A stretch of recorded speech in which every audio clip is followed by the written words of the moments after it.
Ilyushin Il-86, nombre de la OTAN Camber, es un avión de pasajeros de fuselaje ancho de corto a medio alcance, retirado del servicio, que fue el primer avión de fuselaje ancho de la Unión Soviética. Diseñado y probado por la Oficina de Diseño de Ilyushin en la década de 1970, fue certificado por la industria aeronáutica soviética, y fabricado y comercializado por la Unión Soviética. Desarrollado durante el gobierno de Leonid Brezhnev, el Il-86 se vio marcado por el estancamiento económico y tecnológico de la época. Utilizaba motores más típicos de finales de la década de 1960. Tardó una década en desarrollo y no entró en servicio a tiempo para los Juegos Olímpicos de Moscú, como se había previsto inicialmente. El modelo fue utilizado por Aeroflot y las aerolíneas postsoviéticas que lo sucedieron. Solo se exportaron 3 de los 106 aviones construidos. A principios de 2012, solo 4 Il-86 permanecían en servicio, todos en la Fuerza Aérea Rusa. A finales de 2020, el número en servicio activo se redujo a 3. A mediados de la década de 1960, Estados Unidos y Europa Occidental planearon aviones de pasajeros con el doble de capacidad, el máximo entonces de unos 200 pasajeros. En aquel entonces se conocían como Airbus. Los líderes soviéticos querían equipararlos con un Aerobús. Además del motivo propagandístico, la Unión Soviética necesitaba realmente un Aerobús. Aeroflot esperaba superar los 100 millones de pasajeros al año en una década. El pasajero anual número 100 millones se transportó efectivamente el 29 de diciembre de 1976. La primera en responder fue la OKB-153, la oficina dirigida por Oleg Antonov. Propuso una versión de 724 plazas del avión de transporte AN-22. El proyecto se promovió hasta 1969, con un interior para 605 pasajeros, 383 en la cubierta superior y 223 en la inferior. No se llevó a cabo por temor a que resultara anticuado, y por la cercanía de la oficina con sede en Kiev al depuesto Nikita Khrushchev. Muchos aeropuertos tenían terminales demasiado pequeñas para los aerobuses. En Occidente, la solución pasó por construir una mayor capacidad aeroportuaria. En cambio, los institutos de investigación aeronáutica soviéticos buscaron maneras de aumentar el flujo de pasajeros sin necesidad de aumentar la capacidad aeroportuaria. Muchos aeropuertos soviéticos también tenían superficies demasiado frágiles para los aerobuses. La solución soviética, una vez más, favoreció la adaptación de los aviones a las condiciones existentes, en lugar de reconstruir los aeropuertos. Por lo tanto, el aerobús debía adaptarse a las cargas en tierra de los aviones comerciales existentes. Esto requería un complejo tren de aterrizaje de varias ruedas. La solución soviética al problema de la capacidad aeroportuaria consistía en que los pasajeros cargaran y descargaran su propio equipaje dentro y fuera del avión. Esto se denominó finalmente sistema de equipaje a mano, transliterado sistema Bagaces-Sokol. El periodista de aviación soviético Kim Bakshny lo describió, en su forma definitiva, así: uno llega 5 minutos antes de la salida, compra un billete a bordo del avión, cuelga el abrigo junto al asiento y coloca su bolso o maleta cerca. Se estudió la posibilidad de llevar maletas en la cabina, como en los trenes, pero requería una prolongación del fuselaje de 3 metros y una capacidad para 350 asientos. Para evitarlo, los pasajeros debían depositar su equipaje en compartimentos bajo el suelo al entrar en el avión. Ideas similares al sistema de equipaje a mano se abordaron brevemente en Occidente. Airbus estudió este sistema a mediados de la década de 1970. Lockheed lo implementó en el LV-11 TriStar en 1973, a petición de Pacific Southwest Airlines, que utilizaba el compartimento de equipaje como sala de entretenimiento, y posiblemente también para satisfacer a los posibles compradores soviéticos. En octubre de 1967, el gobierno soviético aprobó una especificación del Ministerio de Aviación Civil, es decir, Aeroflot, para un aerobús. Esta exigía 350 asientos y una autonomía de 3.600 kilómetros con una carga útil de 40 toneladas, o 5.800 kilómetros con asientos ocupados, pero sin carga. El avión de pasajeros debía operar desde aeropuertos más pequeños, clasificados como clase B y B o clase BC por los soviéticos, con pistas de 2.600 metros. En la segunda mitad de la década de 1960, OKB-240, como se conocía formalmente la oficina de Ilyushin, recuperaba las posiciones perdidas, con Yakovlev, en favor de Tupolev y Antonov, durante la era de Khrushchev, y estaba bien posicionada para asegurar el diseño del Aerobús. Cuando el Comité de la Industria de Defensa del Gabinete Soviético promovió la especificación de Aeroflot el 8 de septiembre de 1969 a un proyecto preliminar, transliterado a BAM Project, se lo confió a Ilyushin. La oficina recibió los requisitos operativos específicos para el Aerobús el 22 de febrero de 1970. Al desarrollar el concepto acordado, Ilyushin enfrentó 4 desafíos: configuración, diseño, forma, planta motriz, automatización, es decir, aviónica, y capacidad de fabricación. Ilyushin comenzó a trabajar en el Aerobús a finales de 1969, inicialmente evaluando el potencial de desarrollo de las aeronaves existentes. Un Il-62 ampliado, el Il-62-250, habría tenido una carga útil de 30 toneladas, 259 asientos y un fuselaje 6,8 metros más largo, un análogo virtual de la serie Douglas DC-8 Super 60. Otras modificaciones propuestas para el Il-62 incluían desarrollos de doble cubierta y 2 fuselajes uno al lado del otro. También existía un proyecto para civilizar el Il-76. Un proyecto de vanguardia temprano se mostró a los líderes soviéticos en una exposición de innovaciones de aviación civil y en el aeropuerto Vnukovo 2, cerca de Moscú el 17 de mayo de 1971. Un modelo a escala con la designación de Il-86 mostró el concepto de autocarga con escaleras de embarque integradas, almacenes de equipaje bajo cubierta y cocina bajo cubierta en el centro del barco. Tenía un interior de doble pasillo con 9 asientos en fila en un diseño 333. Ilyushin consideró estratégico hacer el interior más ancho que cualquier avión de pasajeros planeado, excepto el Boeing 747.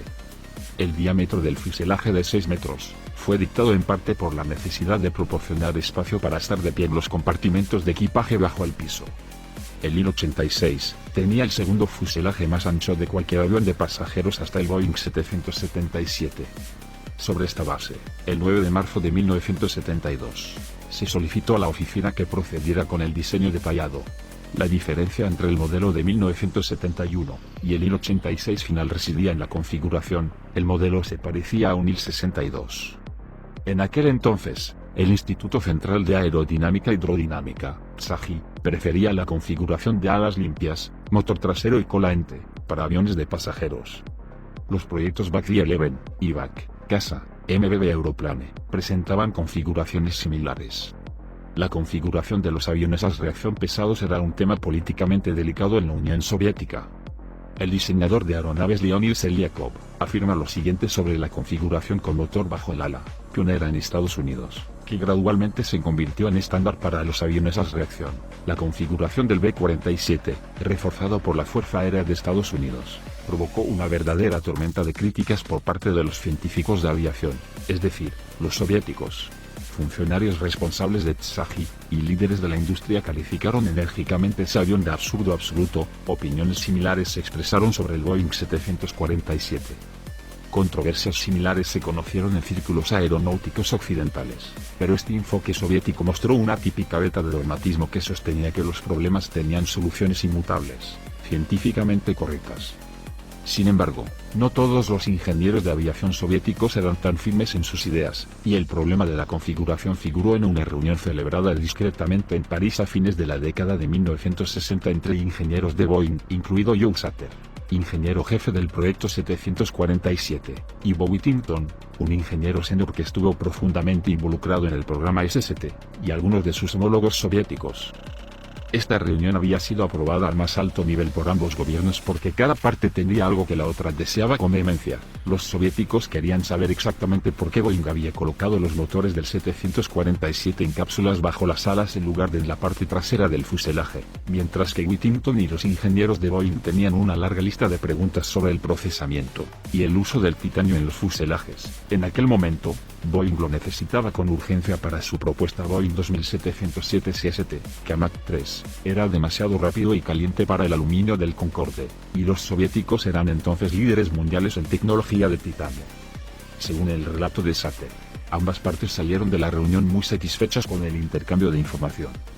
Parece, de nuevo según el relato de Sutter sobre las consecuencias, que esta reunión pudo haber marcado una verdadera diferencia en el diseño de aeronaves soviéticas, pero la contribución de Boeing, naturalmente, no pudo ser reconocida públicamente por el lado soviético. Por lo tanto Ilyushin tuvo que enfatizar que había sido el primero en el mundo en usar motores en cápsulas suspendidos de pilones debajo y por delante del ala, en el bombardero a reacción experimental de 4 motores Ilyushin Il-22 de 1946, primer uso de esta designación. Habiendo presentado así la configuración definitiva del Il-86 como autóctonamente soviética, La oficina pudo finalmente mostrarla en público en 1973, 6 años después de la publicación de la especificación del Aerobús, y 4 años después de la asignación del diseño. Les siguió una moderna cabina de vuelo de 6 ventanas, en lugar del acristalamiento de 18 a 20 ventanas del IL-18, el IL-62, y el IL-76. El principal problema del proyecto IL-86 fue la falta de un motor adecuado. Nunca se resolvió. A finales de la década de 1960, Estados Unidos y Gran Bretaña contaban con turbofan con relaciones de derivación de 4 o 5 a 1. El primer turbofan soviético de gran tamaño, el Lotarev de 18T, no apareció hasta mediados de la década de 1980. El Soloviev de 30, originalmente diseñado para el Il-86, fue el motor de aviación civil soviético más avanzado. Tenía una relación de derivación de 2,4 a 1, e inversores de empuje aerodinámicos tipo concha. Sin embargo, no logró alcanzar el empuje requerido. Solo después de 3 años dedicados a la preparación del proyecto de desarrollo avanzado, se hizo evidente que estos motores no proporcionarían el rendimiento de despegue necesario. El motor de la serie Kuznetsov NK8, menos avanzado y adoptado el 26 de marzo de 1975, tenía una relación de derivación de 1,15 a 1, y rejillas de arrastre sobre sus inversores de empuje en cascada. Los principios de tecnología apropiada intermedia, con los que se diseñaron la mayoría de los aviones de pasajeros soviéticos anteriores al Il-86, implicaban que sus tripulaciones de vuelo eran típicamente de 5 miembros. El diseño y la entrada en servicio en 1972 del Tu-154, un avión de pasajeros construido con principios de alta tecnología, más automatización, menos intervención humana, demostraron que la ciencia soviética estaba rezagada en el desarrollo de la aviónica, lo que eliminaría la necesidad de navegantes y operadores de radio. Y se implementó un programa de desarrollo de aviónica para que el Il-86 pudiera operar en la mayoría de las condiciones climáticas con una tripulación de vuelo de 3 miembros, equiparándose a la tecnología occidental de la época. La escasez de instalaciones de fabricación para el Il-86 fue un problema desde el principio. La rápida modernización de la Fuerza Aérea Soviética ha dejado un margen limitado para la expansión de la producción comercial. La falta de capacidad de producción se está remediando en parte mediante la cooperación internacional. Esto significó involucrar a la industria aeronáutica polaca en el proyecto. Los soviéticos intentaron importar tecnología para resolver los problemas con el motor, la aviónica y la capacidad de fabricación. Los intentos se dirigieron en 2 direcciones. La primera fue la transferencia masiva de tecnología, similar al acuerdo del I-2, de la década de 1930. Esto habría retrasado el desarrollo del Il-86, ya que el programa habría quedado relegado a un estado de reserva. La segunda dirección fue la importación de sistemas y componentes individuales. Esto habría acelerado el desarrollo del Il-86. El hecho de que el desarrollo del Il-86 se prolongara indica que durante largos periodos, el programa se mantuvo como respaldo en caso de que la transferencia masiva de tecnología fracasara. Antes de que el Boeing 747 hubiera volado, una delegación del Ministerio de Aviación Civil visitó Estados Unidos para realizar una serie de presentaciones de ventas detalladas sobre el modelo, que duraron 3 días. En el Salón de París de 1971, se afirma que el director de la oficina de Ilyushin, Henrik Novofilov, y Joe Sutter, de Boeing, acordaron un intercambio informal de tecnología. Durante una cena en un restaurante parisino, la parte soviética cedió información sobre la tecnología del titanio a los estadounidenses, mientras que estos últimos, dibujando sobre el mantel, cedieron información sobre los motores de cápsula montados en pilones, y la armonía estructural y aerodinámica del ala aeroelástica. El interés soviético en comprar los Boeing 747 continuó hasta el fin de la distensión a finales de la década de 1970. En el punto álgido de la distensión, el 11 de marzo de 1974, un Lockheed El-11 TriStar llegó a Moscú para 3 días de presentaciones de ventas y demostraciones. El TriStar igualaba al Il-86 en tamaño y rendimiento y tenía potencial de desarrollo. Las negociaciones para comprar 30 TriStars de la versión El-11 385-250 y producir bajo licencia hasta 100 al año en una nueva fábrica que empleaba a 80.000 personas continuaron hasta mediados de 1976. Cualquier voluntad residual de exportar TriStars se frustró cuando la administración del presidente estadounidense Jimmy Carter convirtió los derechos humanos en un pilar clave de la política exterior de Estados Unidos. Las exportaciones de TriStar habrían necesitado la autorización del Comité Coordinador. El tipo incorporaba tecnología avanzada prohibida a los enemigos potenciales. En 1978, el Departamento de Comercio de Estados Unidos vetó la exportación de 12 motores General Electric CF650, pedidos por la Unión Soviética para los Il-86 de largo alcance planificados. Por analogía con otros programas de aeronaves, una tercera dirección en los esfuerzos por adquirir tecnología extranjera puede haber involucrado acciones ilícitas como la ingeniería inversa del Tu-4 a partir del B-29, y la copia del motor a reacción Rolls-Royce Nene como el Climo BQ-1. Una referencia indirecta a esto aparece en un relato del AN-124 del entonces jefe de la central eléctrica de la oficina de Antonov, Amisyenko. La dirección de MAP quería un motor grande y uniforme, también apto para aplicaciones de aviación civil, como el Il-86. Desde este punto de vista, se consideró que el análogo más adecuado era el Rolls-Royce RB211-22. Para adquirirlo, en 1976, un equipo de adquisiciones de MAP se trasladó a Gran Bretaña, encabezado por el viceministro de Construcción de Motores, Don Cobb. Nuestro objetivo final era copiar el RB211-22, para lo cual debíamos comprar no menos de 8 ejemplares. Los ingleses solo nos vendían el motor en cantidades suficientes para propulsar no menos de 100 aviones. Como resultado, no conseguimos una muestra. El proceso de diseño en Ilyushin estuvo a cargo del sucesor de Sergei Ilyushin al frente de la oficina, Henrik Novofilov. El calendario anunciado en 1973 preveía el primer vuelo en 1976, y la entrada en servicio a tiempo para los Juegos Olímpicos de Moscú de 1980. El prototipo voló en el aeródromo de Kodinka, donde se encontraba la fábrica experimental de Ilyushin, el 22 de diciembre de 1976. Los aviones soviéticos solían volar antes del fin de año para cumplir con los requisitos de los planes quinquenales. Se anunció que el modelo contaba con un sistema patentado de descongelación por pulsos electromagnéticos, que consumía 500 veces menos energía que los descongeladores convencionales. El programa de pruebas inicial fue volado por el personal de Ilyushin, y finalizó 2 meses antes de lo previsto, el 20 de octubre de 1978. Otras fuentes afirman que estas pruebas se completaron el 22 de septiembre de 1978. Según un cronograma más rápido anunciado en el momento del primer vuelo, las pruebas de Ilyushin debían haber finalizado a tiempo para el 60 aniversario de la Revolución de Octubre, el 7 de noviembre de 1977. Las pruebas internas implicaron velocidades de hasta Mach 0,93, y ángulos de inclinación hasta 11 grados mayores que los especificados. La certificación inicial de vuelo por pilotos independientes de Ilyushin finalizó el 6 de junio de 1977. Las pruebas de aceptación estatal comenzaron el 24 de abril de 1979, y finalizaron el 24 de diciembre de 1980. La certificación del GOSAVIA Registers SSR, es decir, el Registro Estatal de Aviación de la Unión Soviética, se otorgó con el número de certificado 1086. El Il-86 entró en servicio en Aeroflot el 26 de diciembre del mismo año. Sin embargo, la fecha límite de entrada en servicio del verano de 1980, anunciada por el ministro de Aviación Civil Boris Bugayev en 1977 había pasado, y el Il-86 se perdió los Juegos Olímpicos de Moscú en el verano de 1980.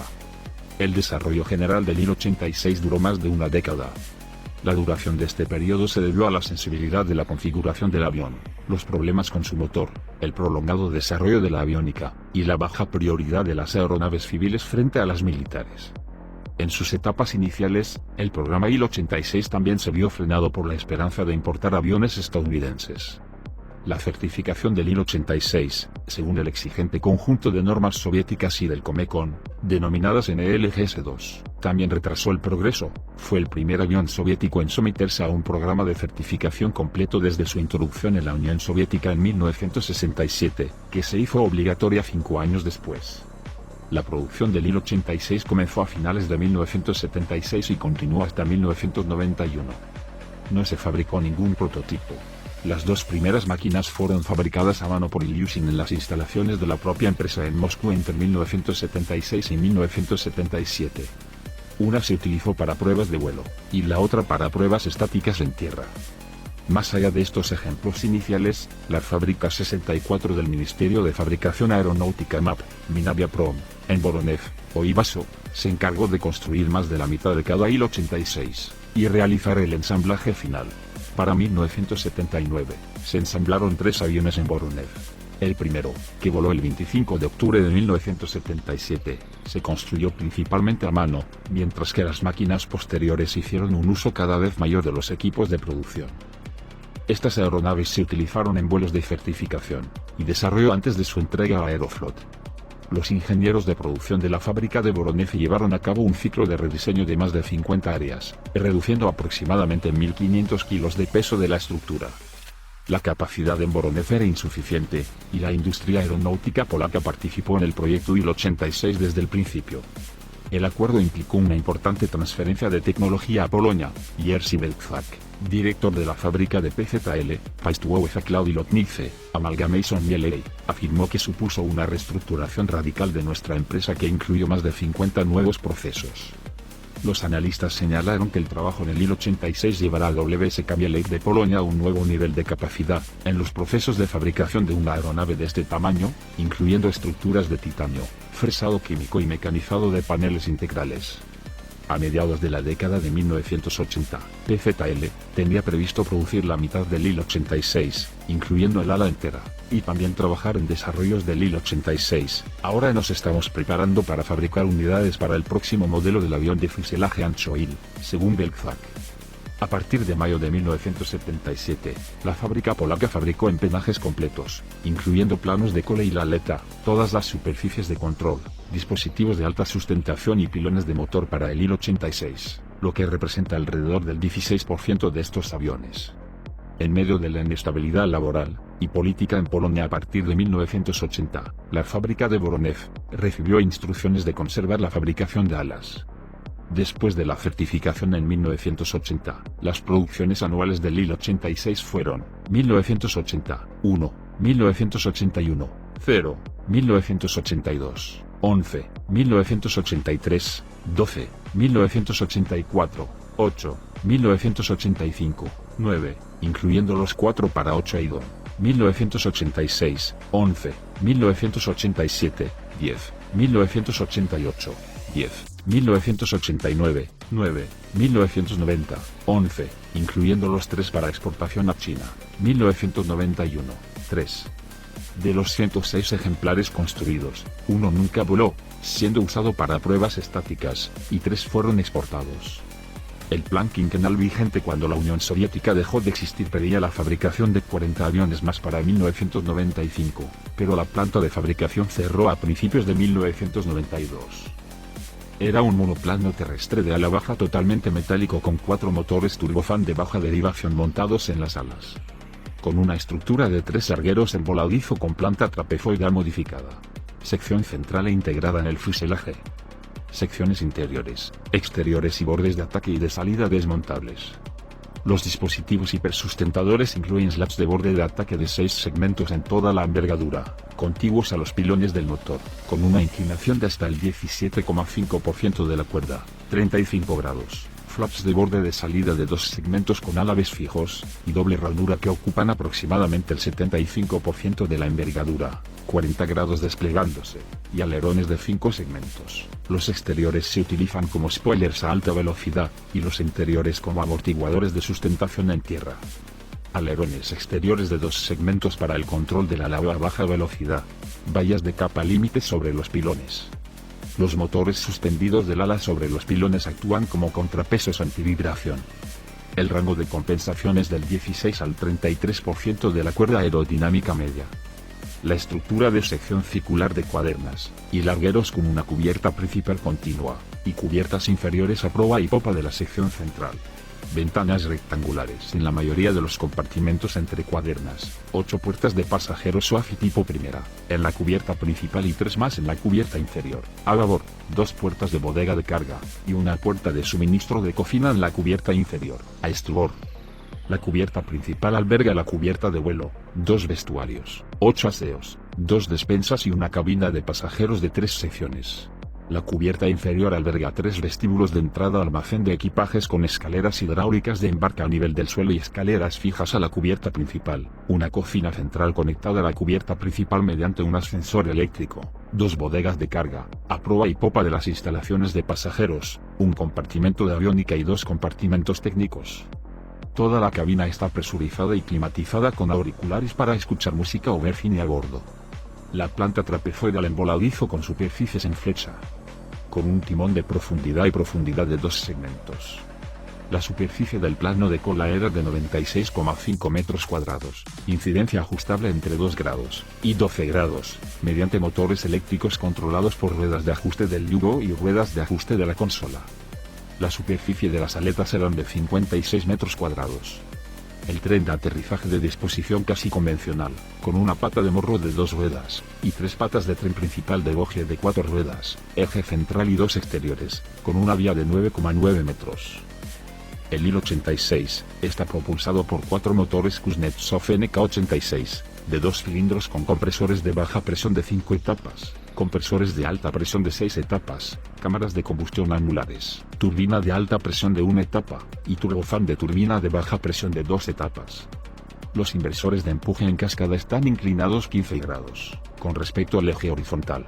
Los arrancadores neumáticos arrancan los motores, los reencendidos en vuelo utilizan el efecto molino de viento. Los eyectores frontales expulsan los detritos durante el rodaje. El consumo de combustible por hora en atmósfera estándar internacional por motores de 7,7 toneladas a máximo empuje nominal continuo, 6 toneladas a máximo empuje nominal, 5,1 toneladas al 85% de empuje, 4,2 toneladas al 70%, 3,6 toneladas al 60%, 2,45 toneladas al 40% y 1 tonelada al ralentí. Los pilones de los motores fuera bordan los 2/3 finales de todos los Il-86 están ligeramente extendidos para reducir la resistencia. La PVS-10 genera energía, calienta y enfría el interior en tierra, y proporciona aire para el arranque del motor. Los controles con un accionamiento hidráulico, un sistema de control de vuelo automático SA1T2 ofrece vuelo asistido manual o automático, sin opción manual. 4 sistemas hidráulicos independientes accionan todos los controles de vuelo y la escalera de aire integrada. El fluido se ajusta a la fórmula NGZH, en lugar de AMG. El sistema de navegación Pisma 1, con entradas Omega, transceptores GPS, y un TCAS instalados retroactivamente durante la década de 1990. El Pisma 1 puede usarse durante todo el vuelo, desde el área de la terminal de salidas hasta el aterrizaje, y el rodaje hasta el puesto de estacionamiento. El Pisma 1 tiene amortiguadores de alabeo y guiñada de tiempo completo. Las ayudas de aproximación al aeródromo permiten aproximaciones acopladas al sistema de aterrizaje por instrumentos a los mínimos meteorológicos de categoría 2 de la OACI. Otras ayudas de radio incluyen receptores BOR y DME, un radar meteorológico y ayudas de identificación del Pacto de Varsovia. Grabadoras de voz de cabina y grabadoras de datos de vuelo estándar. 4 generadores de motor BT40 PCH6 generan energía del Kuznetsov NK86. La APU, o las fuentes terrestres suministran corriente de 200-115 volt, 400 hercios, al sistema primario o a 2 sistemas secundarios, 36 volt, 400 hercios, corriente alterna, y 27 volt corriente continua. Los receptores incluyen dispositivos de hipersustentación, ajuste del plano de cola, deshielo, elevador de cocina, timón de profundidad, y servicios interiores. En 2020, 3 Ilyushin y 1086 BKP, modificados permanecían en servicio en la Fuerza Aérea Rusa, en comparación con 4 aviones en 2010. El tipo ya había sido operado, y tomado de la antigua Fuerza Aérea Soviética. En mayo de 2011, no quedaba ningún Il-86 civil en servicio.